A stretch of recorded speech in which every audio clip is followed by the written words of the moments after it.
Let's head straight back to New York City, where Adam Bakhtia is standing by with a guest for more reaction to what we're seeing in the U.S. elections as the results come in, all pointing towards a Donald Trump and Republican victory.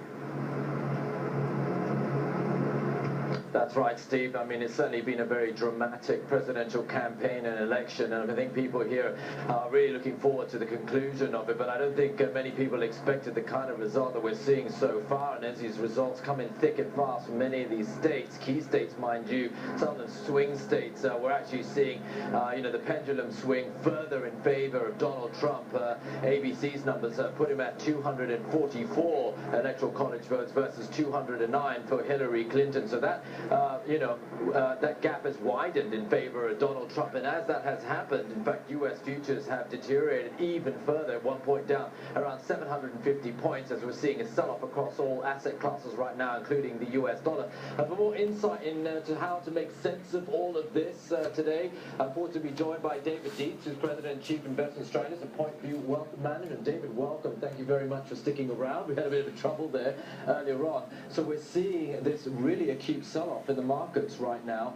It looks like we could be in for a little bit of a rocky ride here. I mean, what do you do with your money at this point? Well, absolutely. Obviously, markets are trying to digest an unexpected result. It echoes Brexit, where there is a sharp sell-off. Right now, there's concerns as to what Mr. Trump's policies might be, where this leads global trade. I would hasten to add, though, for someone who has a time horizon more than a matter of hours, that, after Mr. Obama won his first term, the market sold off 5.3%. After he won the second, 2.8%. But markets during the whole course of his 8 years up about 265%.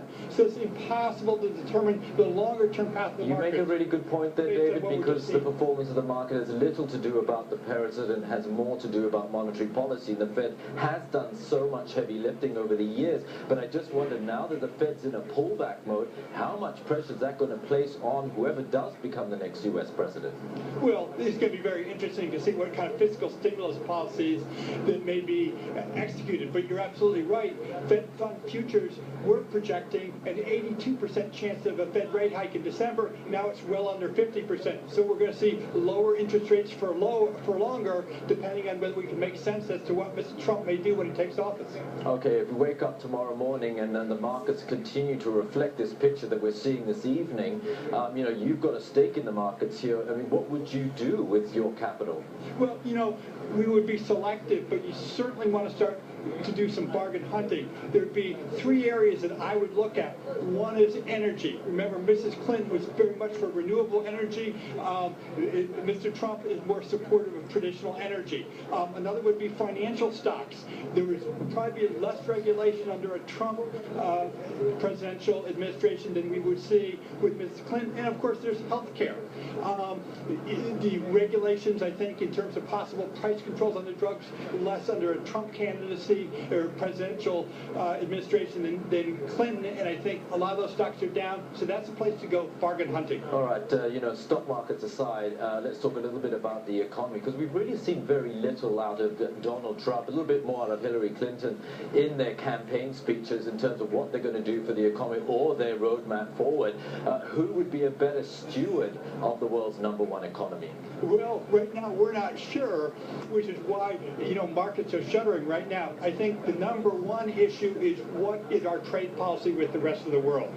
Mr. Trump has dissed any kind of enactment of the Transatlantic Pacific Treaty, and of course he's talking about rolling back NAFTA. Now these are huge parts of the U.S. economy, and to do that puts everything in question. But it may just be a bargaining position too. This is what we've got to wait to see. All right, David, we've got to leave it there. Thank you very much for taking the time for joining me tonight with